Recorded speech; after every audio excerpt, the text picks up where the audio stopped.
Who is the closest person to God?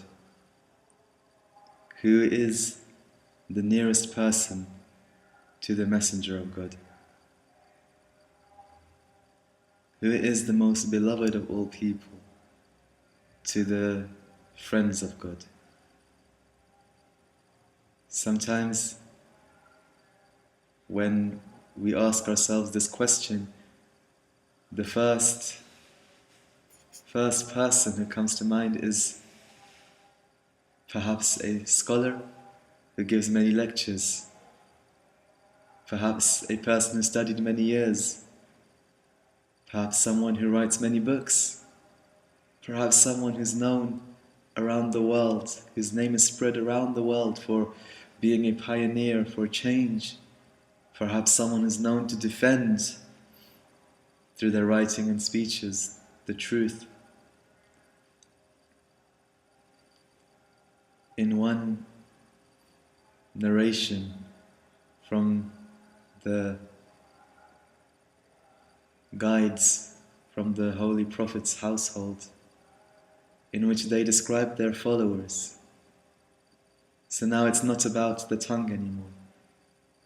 It's not about what we say we are. It's about who we are. It's related. Our followers are those who, even when they are present, they are not recognized. They're not recognized, even when they're present. So maybe the closest person to God is not the person who everyone looks up to.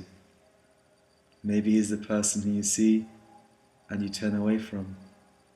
You don't give that person a second look, don't give that person a second thought.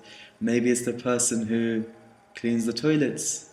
Maybe it's the person who sits by the entrance at the back, listens and takes something from a program and goes home.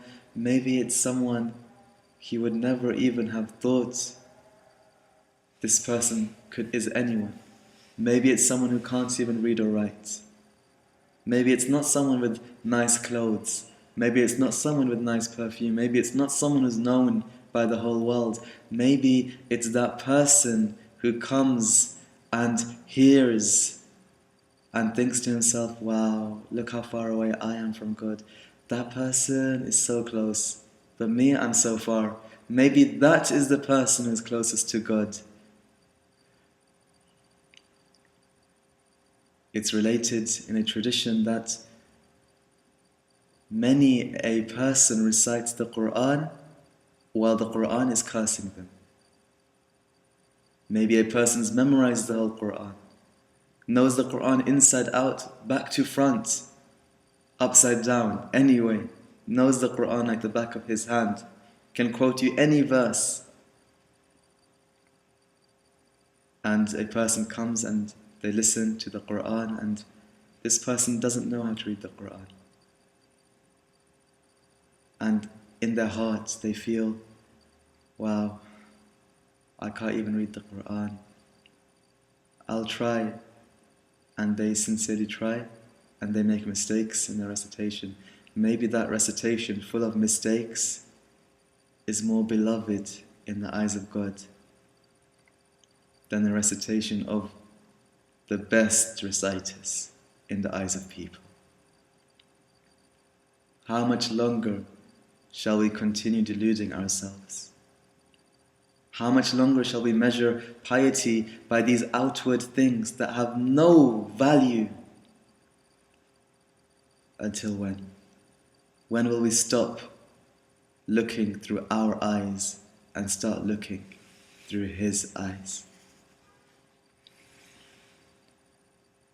It's related that when God wanted to choose a mountain on which He was to meet the Prophet Moses, peace be upon him, He was looking at all the mountains, and the mountains were saying, we're hoping it'll be me, it's going to be me, I'm bigger, I'm stronger, I'm better. All the mountains are saying it will be me, and one mountain says, me, the Prophet Moses, peace be on him, is going to come on me and meet God? No way. Not me. Who am I that this personality, this Prophet of God comes and puts his feet on me and speaks to his Lord on me? Never. And out of all the mountains, God chose that very mountain. In one narration, it's related that God said to the Prophet Moses, peace be upon him, do you know why I chose you? Prophet Moses is the prophet who is mentioned more than anyone else in the Quran. Again and again God mentions him. Love between God and Moses, peace be upon him. He says, do you know why I chose you? No, why? I looked in the hearts of all the people, all my servants, and I found the most humility in your heart. Maybe when you're the person who struggles with reading the Quran, when you're the person who looks up and says, oh, you know, that person's so good, I'm so low, maybe that humility in your heart is what will get you to God. Maybe that humility in your heart is more beloved to God than everything you see in that other person. But you don't know that, because if you knew that, that humility might be spoiled. So God puts everyone in the perfect and most favorable position to give everyone the most chances, maximum chance to near Him, to achieve their highest potential. In a narration from one of the guides from the family of the Prophet, peace be upon him, it's been said that God has covered 3 things with 3 other things. God covered His pleasure with good deeds, so do not consider any good deed to be little.